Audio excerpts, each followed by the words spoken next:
ইবনে যায়েদ রাদিয়াল্লাহু তাআলা আনহু মদিনার কোন বাগানে বা কাজ করছেন।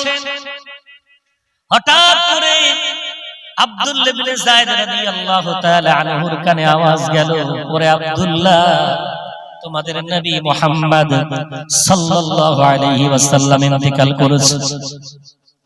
আব্দুল্লাহ ইবনে যায়েদ রাদিয়াল্লাহু আনহু শুধু কানে শুনলেন রাসূল ইন্তেকাল করেছেন, চোখটা বন্ধ করলেন, আল্লাহর কাছে দোয়া করে বললেন, আল্লাহুম্মা যাহাব আন্নী বাসারি, আয় আল্লাহ আমার চোখের দৃষ্টি তুমি কেড়ে নাও।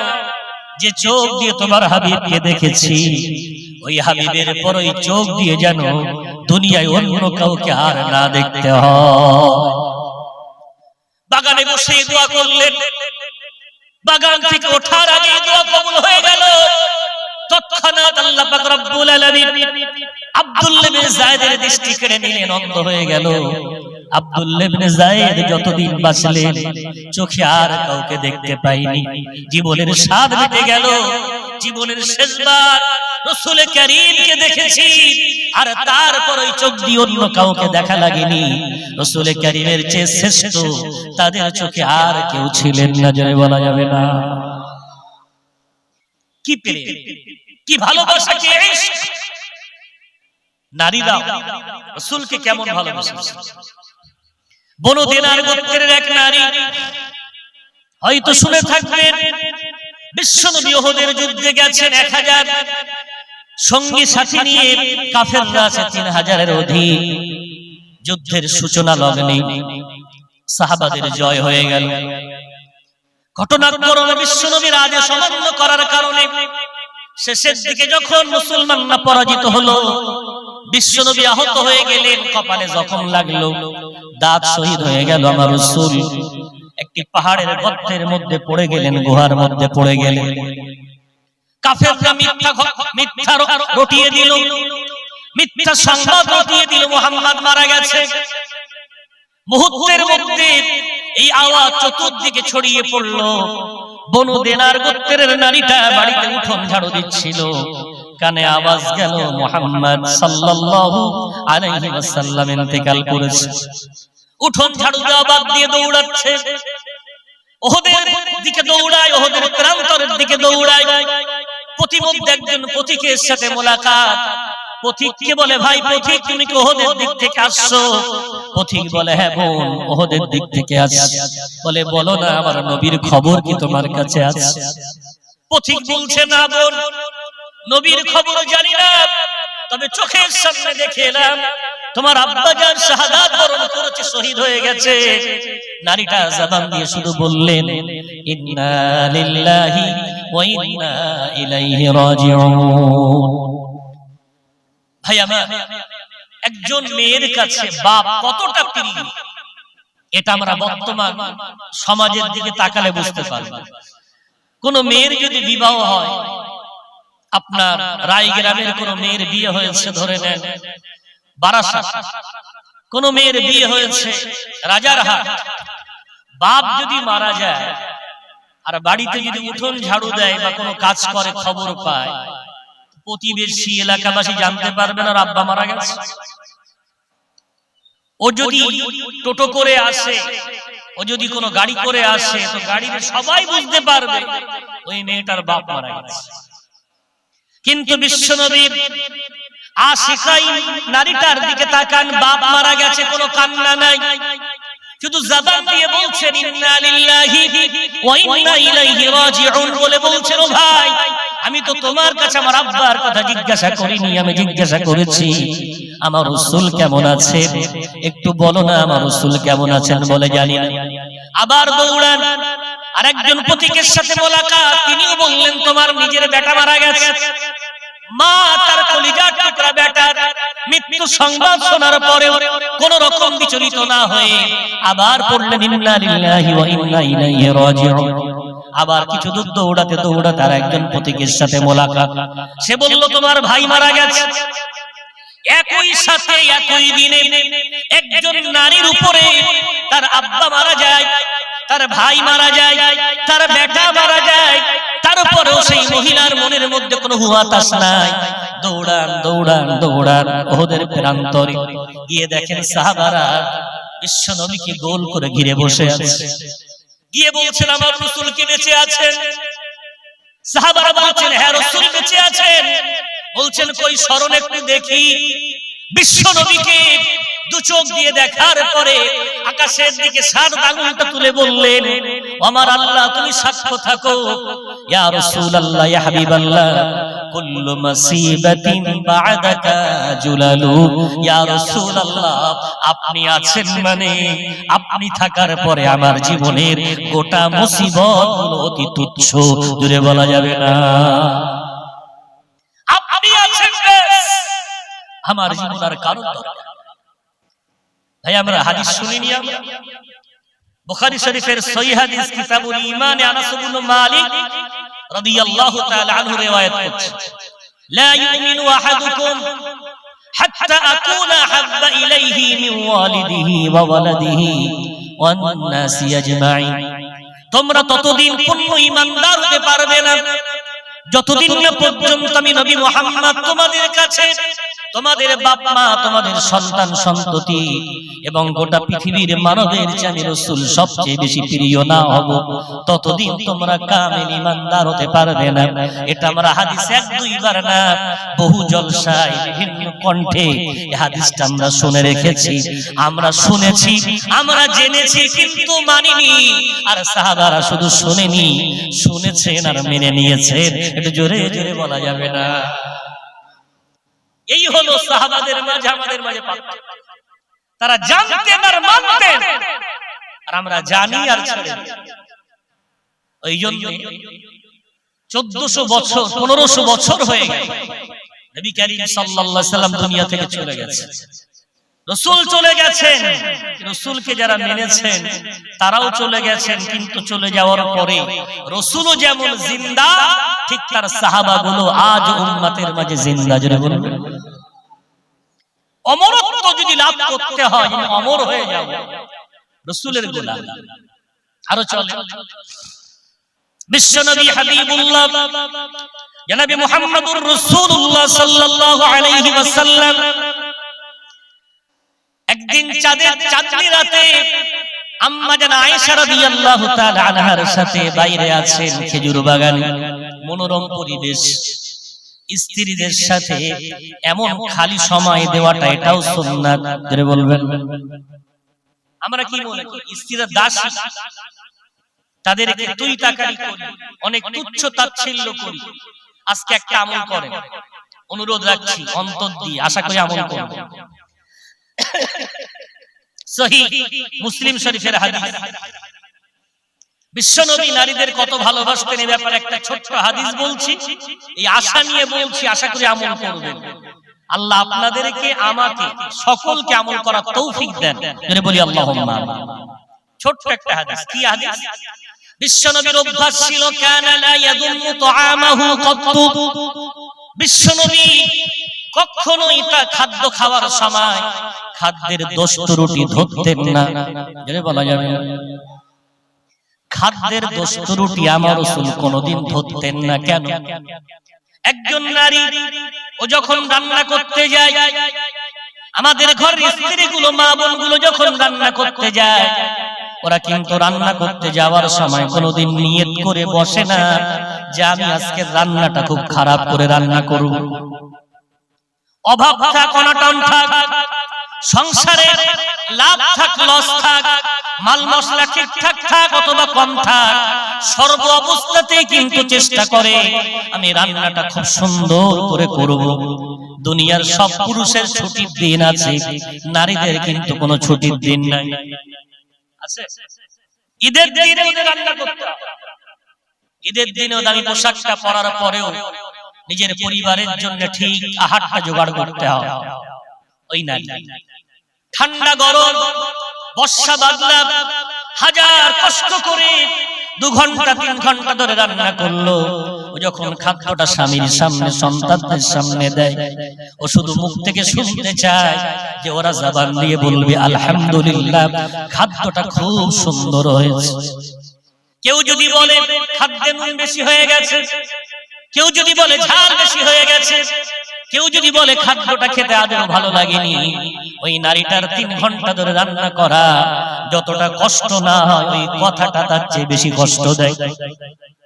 বিশ্বনবীর তাই অভ্যাস, তিনি কখনোই কোনোদিন খাদ্যের দস্তুরটি ধরতেন না।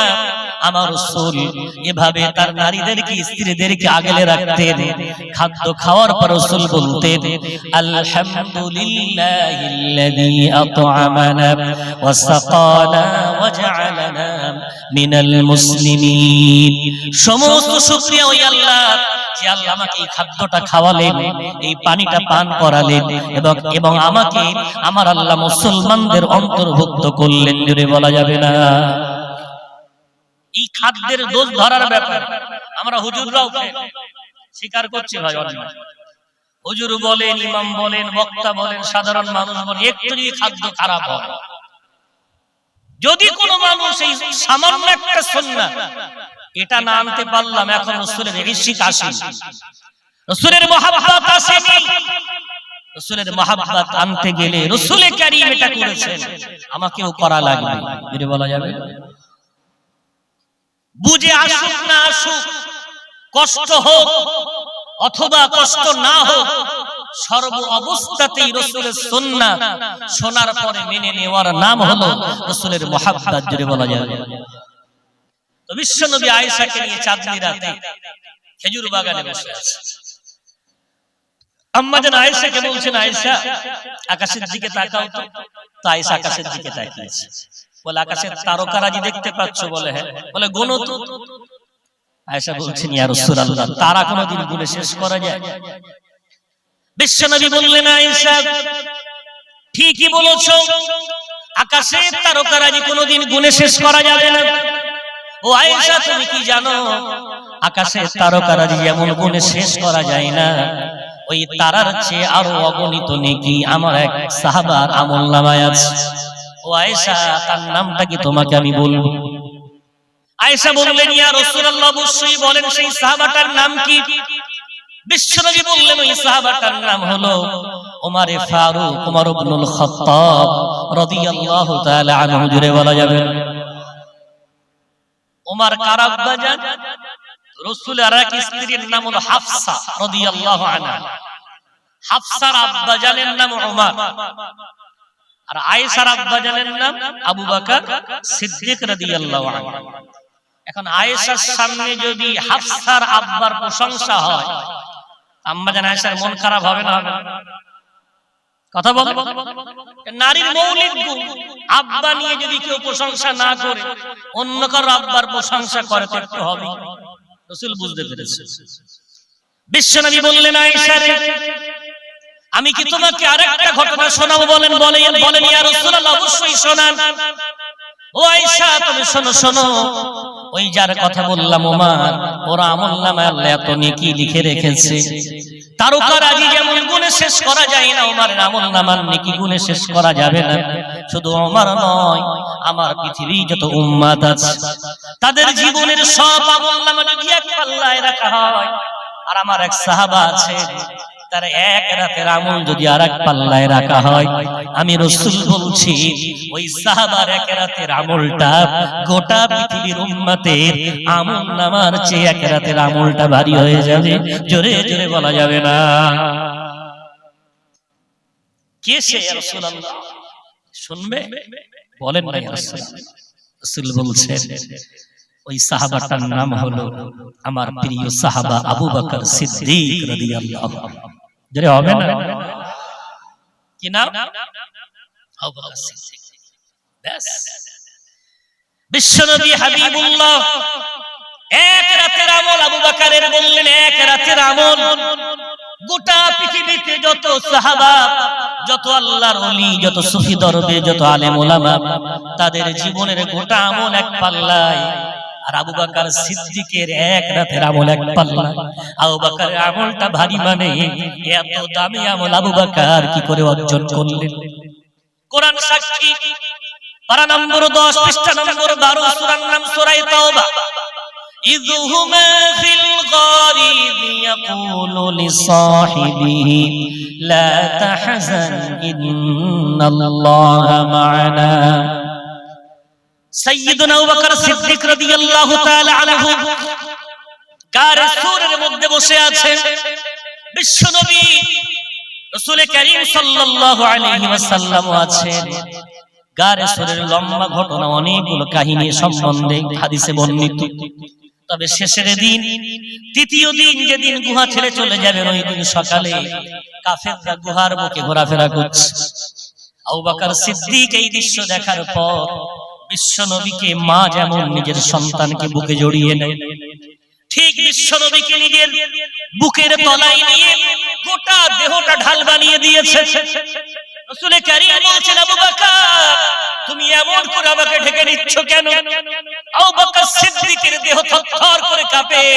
চোখ দিয়ে পানি পড়ে আর রাসূলকে বলেন ইয়া রাসূলুল্লাহ আমার পিছনে কাফেররা ঘুরে বেড়ায় ওরা যদি কোন রকম ভাবে মাথা নিচু করে আপনাকে দেখে ফেলে আর তীর ছুঁড়ে আপনাকে আঘাত করতে চায় আপনাকে আঘাত করার আগে ওই তীরগুলো আমি আবু বকর আমার পিঠে বিঁধে যাবে আমার দেহটা যতক্ষণ না পর্যন্ত ছিন্ন ভিন্ন না করে দেবে একটা তীর যেন আপনার দেহে না লাগতে পারে ইয়া রাসূলুল্লাহ ইয়া হাবিবাল্লাহ ওইজন্য আপনার সামনে এমন ঢাল হয়ে দাঁড়িয়ে গেলাম আমি বেঁচে থাকতে আপনার গায়ে আমি আবু বকর একটা তীর লাগতে দেব না রাসূল করিম বলেন আবু বকর তুমি কি মনে করো এই গুহার মধ্যে মনে করো কি আমি আর তুমি দুজনে শুধু আছি আবু বকর সিদ্দিক বলেন আল্লাহু ওয়া রাসূলুহু আলাম আমার রাসূল তখন শুনিয়েছিলেন না রে আবু বকর গুহার মধ্যে আমরা দুজনা নই ইন্নাল্লাহা মা'না আমাদের সাথে আমাদের আল্লাহ আছেন জোরে বলা যাবে না ওই এক রাতের আমল কার ভালোবাসা রাসূলকে ভালোবাসে এমন আমল করলেন রাসূল বললেন আমার গোটা উম্মতের আমল এক পাল্লায় আবু বকরের আমল এক রাতের আমল এক পাল্লায় অমর হতে চাই মরে যাওয়ার পরে আমি যদি মনে করি অমর হয়ে পৃথিবীর মধ্যে বেঁচে থাকবো একটাই রাস্তা তাকে গোলামে রাসূল বিশ্বনবীর গোলামি যে যত বেশি রাসূলের গোলামি করবে আল্লাহ তাকে তত শান মান ইজ্জত বাড়িয়ে দেবে জুড়ে বলা যাবে বিশ্বনবীর জন্য একটু মন কাঁদে না আমি এলাম আলোচনার টপিক কি হবে অনেক রকমের আমার সামনে প্রস্তাব এলো কেউ বললেন বেনামাজের সংখ্যা বৃদ্ধি হচ্ছে একটু নামাজের কথা বলেন কেউ বললেন রাসূলের প্রতি মানুষের মহব্বত কমে যাচ্ছে এই বিষয়ে বলেন কেউ বললেন বর্তমান সময়ে জলসা দিতে গেলে অনেক বাধা বিঘ্নতার শিকার হতে হয় এগুলো একটু বলেন ভাই সব কিছুর উত্তর হৃদয় দিয়ে আমার আলোচনা ষড়যন্ত্রের মধ্যে আছে যদি রাসূলের ইশকের অন্তরে আসে রায়গেরামে আজকে কোনো ফাংশন হচ্ছে রায়গেরামে আজকে কোনো ফুটবল টুর্নামেন্ট হচ্ছে না রায়গেরামে কোনো কবাডি খেলা হচ্ছে না রায়গেরামের জামে মসজিদের পাশে পৃথিবীর শ্রেষ্ঠ মহামানবের জীবন আদর্শ আলোচনা করা হচ্ছে আর জীবন আদর্শ যদি কেউ শুনে তার জীবনে আমল করতে পারে সে পৃথিবীতে অমরত্ব লাভ করতে পারে জোরে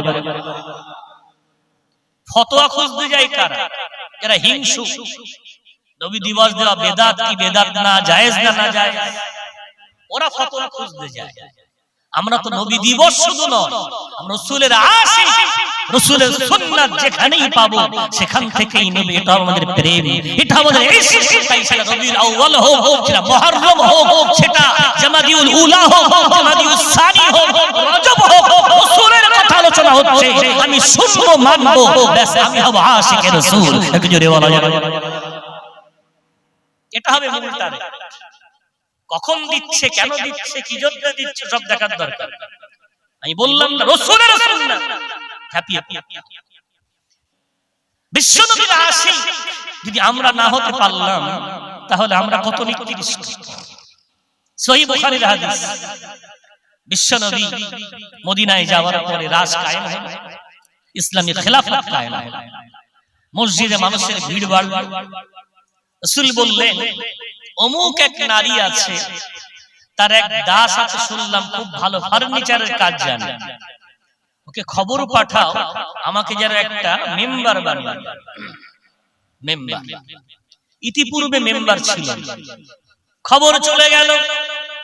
রাসূলের সাহাবিয়া নারী খবর পাওয়ার পর বিশ্ব নবীকে বললেন, ইয়া রাসূলুল্লাহ, আপনার আদেশ শিরোধার্য। আমি গোলামকে আদেশ করেছি জঙ্গলের ঝাউ কাঠ, ঝাউ গাছের কাঠ দিয়ে আপনার জন্য একটা মেম্বার বানিয়ে দেওয়ার আদেশ দিয়েছি। সময় মতো মেম্বার মদিনার মসজিদে আনা হলো। বিশ্ব নবী জীবনের প্রথম মেম্বারের উপরে দাঁড়ালেন, খুতবা দেবেন বলে সবার সামনে রাসূল উঠলেন। দ্বিতীয় ধাপে গিয়ে দাঁড়ালেন। কটা ধাপ আছে? তিনটা। বিশ্ব নবী ৩ নম্বর ধাপের উপরে দাঁড়ালেন। হাম শুরু করেছেন, আল্লাহর প্রশংসা শুরু করেছেন। সহিহ বুখারীর সহিহ হাদিস। বিশ্ব নবী হঠাৎ শুনতে পেলেন গুনগুন গুনগুন করে যেন একটা কান্নার আওয়াজ। সাহাবারা ব্যাখ্যা করতে গিয়ে বলেছেন, যেমন গর্ভবতী উট তার পেটে বাচ্চা থাকলে গর্ভ কষ্টে যেমন গুনগুন করে কাঁদে, ঠিক এমন কান্নার আওয়াজ সাহাবারাও শুনতে পেলেন। একটা কান্নার আওয়াজ আসছে। বিশ্বনবী খুতবা বন্ধ করলেন, মিম্বার থেকে নামলেন। আমার রাসূল একটা খেজুর গাছের শুকনো একটা গুড়ি, তার উপরে হাত রেখে হাত বোলাচ্ছে। সাহাবারা দেখছেন যত হাত বোলায় ততই কান্নার আওয়াজটা আরো বেড়ে যায়। জোরে বলবেন। খেজুর গাছের গুড়ি দিয়ে কান্নার আওয়াজ। বিশ্বনবী শান্ত। সাহাবারা বললেন, ইয়া রাসূলুল্লাহ, ওই গাছের কি হয়েছে, এমন করে কেন কাঁদে? বিশ্বনবী বললেন, ও আমার সান্নিধ্য থেকে দূরে চলে গেছে। আমি যখন খুতবা দিতাম ওর গায়ে হেলান দিয়ে খুতবা দিতাম। ও বড় ধন্য, ওর জীবনটা বড় ধন্য যে আমি ওর গায়ে হেলান দিয়ে খুতবা দিতাম বলে বড় আনন্দ পেত। আজকে যখন মেম্বারে দাঁড়িয়েছি ওকে বাদ দিয়েছি, ওই গুলিটার আমার বিরহে, আমার দূরে যাওয়ার কষ্ট সহ্য করতে না পেরে গুনগুন করে কেঁদেছে। আমি রাসূল তাই তাকে সান্ত্বনা দিলাম। এই খুঁটিটার নাম হলো উস্তুয়ানে হান্নানা। আজ বিশ্বনবীর মেম্বার যারা দেখেছেন, আরবিতে স্বর্ণ অক্ষরে ওখানে লেখা আছে উস্তুয়ানে হান্নানা। হানিন মানে গুনগুন করে কান্না, অধিক মহব্বতকারিনী। ওই খুঁটিটা কেঁদেছিল বলে ওই খুঁটিটার নাম হয়ে গেছে উস্তুয়ানে হান্নানা। জোরে বলা যাবে না? রাসূলের ইশকে একটা খুঁটি কাজ। আজ সেই রায়গ্রামের জলসায় কি করছি? আমি জলসা কমিটির হতে পারি, না হতে পারি, গ্রামবাসী জানি এটা একটা দিনে জলসাটা হয়। বাড়িতে কি করছি? কোরআন তেলাওয়াত করছি? না। পিতামাতার সেবা করছি? না। বাড়িতে কোন হাদিসের বই পড়ছি? না।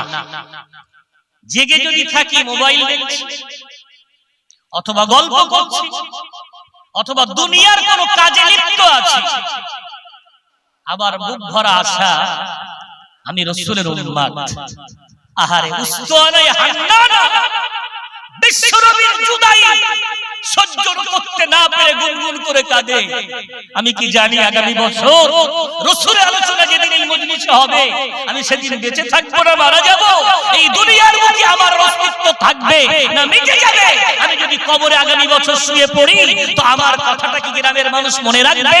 চির জীবনের মতো গরু ছাগল যেমন মারা যায়, আমিও মরে যাওয়ার পর আমার কথা মানুষ ভুলে যাবে।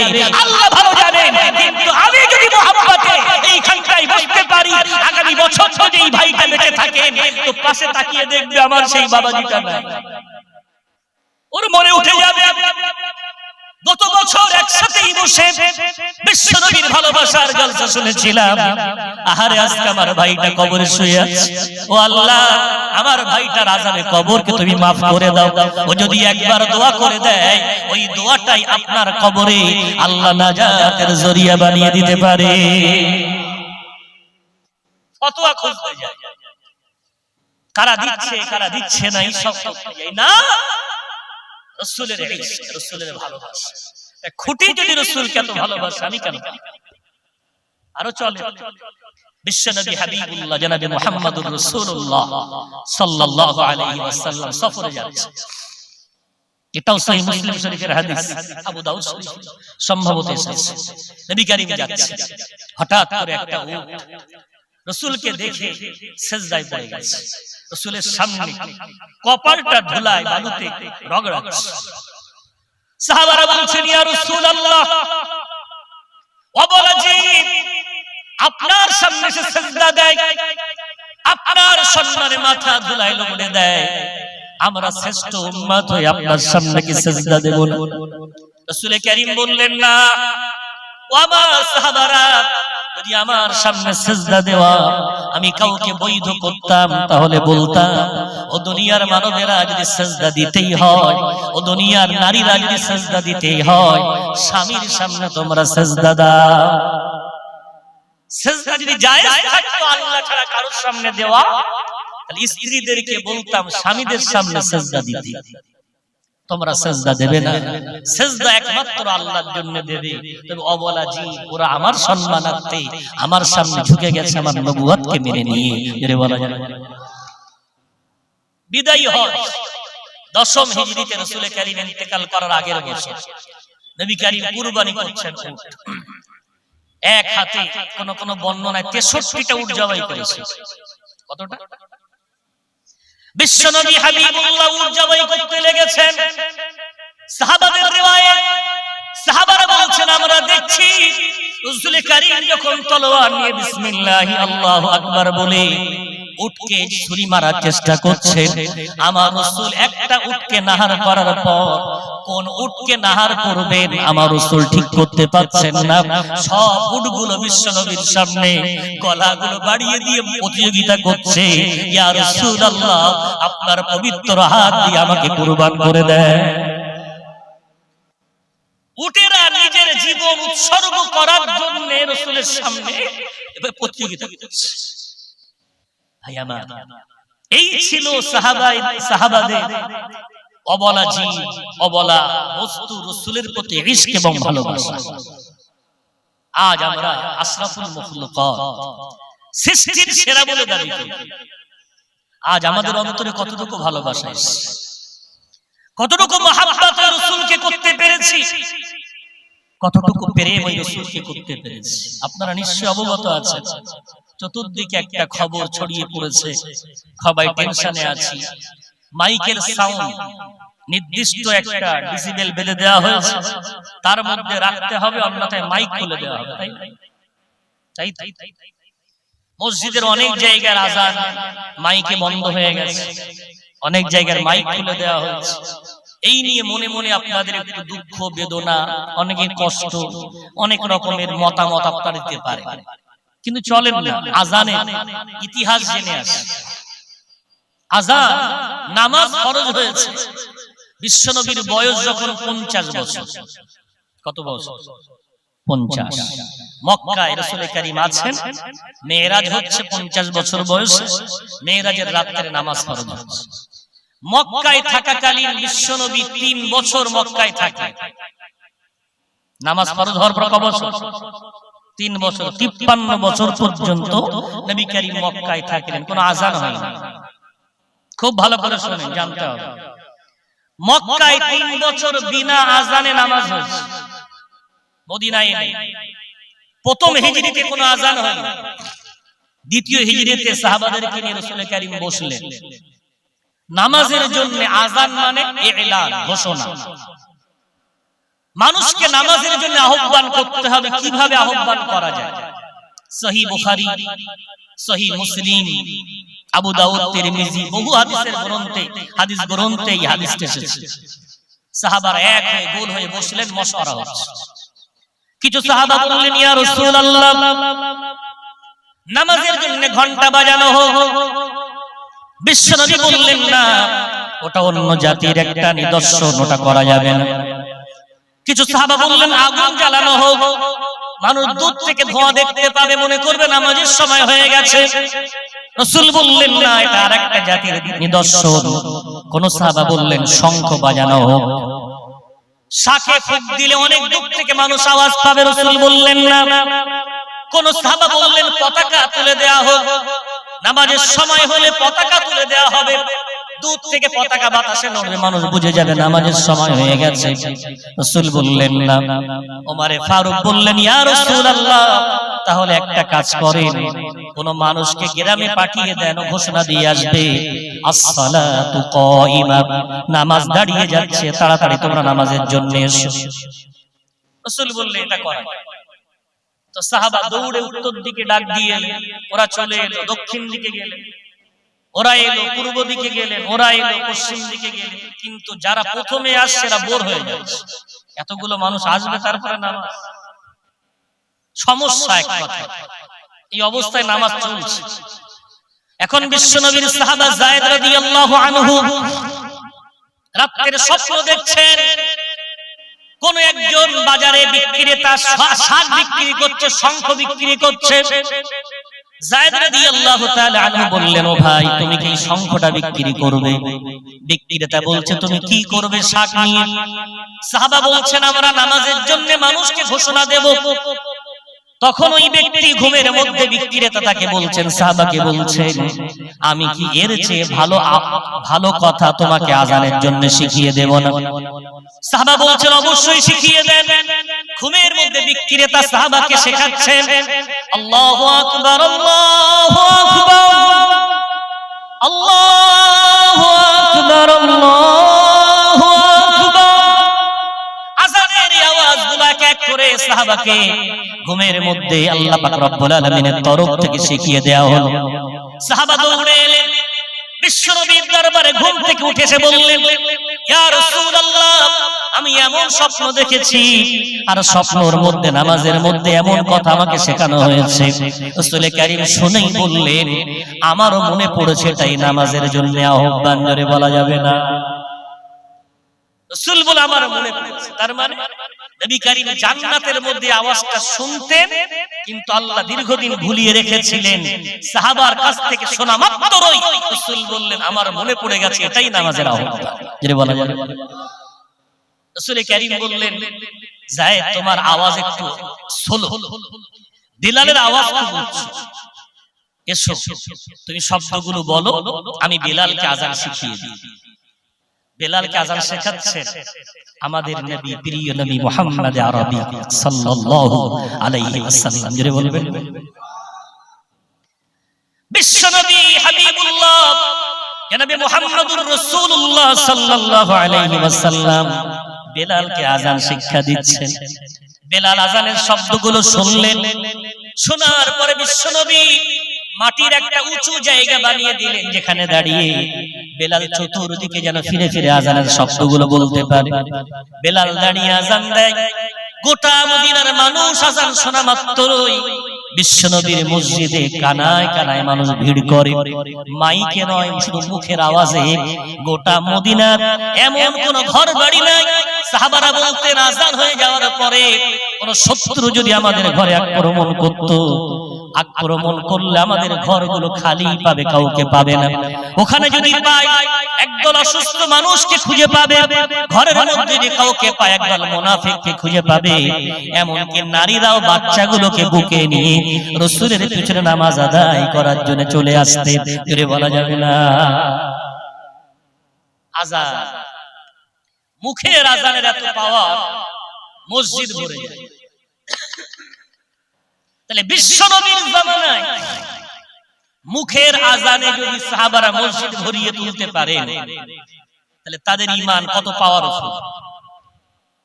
বুকে হাত দিয়ে বলেন, আমার কথা যদি কারোর খারাপ লাগে অবজেকশন করতে পারেন। মসজিদের হাইয়া আলাস সালাহ ডাক শুনে মসজিদের পাশের বাড়ির লোকটা মসজিদে আসে,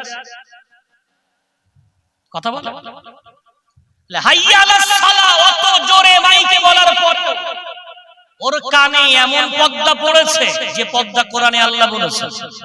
কি বলেছে? পারা নম্বর 1 পৃষ্ঠা নম্বর 2, সূরার নাম সূরা বাকারা।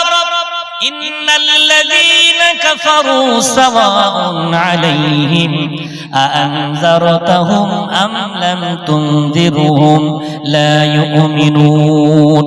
খাতামাল্লাহু আলা কুলুবিহিম ওয়া আলা সাম'ইহিম ওয়া আলা আবসারিহিম গিশাওয়াতুন ওয়া লাহুম আযাবুন আযীম। আল্লাহ বলছেন, যারা আমাকে অস্বীকারী ওদেরকে তুমি ভয় দেখাও বা নাই দেখাও, ওরা কখনো সতর্ক হবে না। আমি আল্লাহ ওদের অন্তরে এমন মোহর মেরে দিয়েছি, ওদের কানে এমন পর্দা ঝুলিয়ে দিয়েছি, ওদের চোখের উপরে আমি আল্লাহ এমন পর্দাটা নিয়ে দিয়েছি, ওদেরকে ভয় দেখাও আর নাই দেখাও, ওরা কখনো হেদায়েতের রাস্তায় আসবে না। কারণটা ওদের জন্য আছে মারাত্মক ভয়াবহ জাহান্নামের আযাব। জোরে বলি একটু নাউযুবিল্লাহ।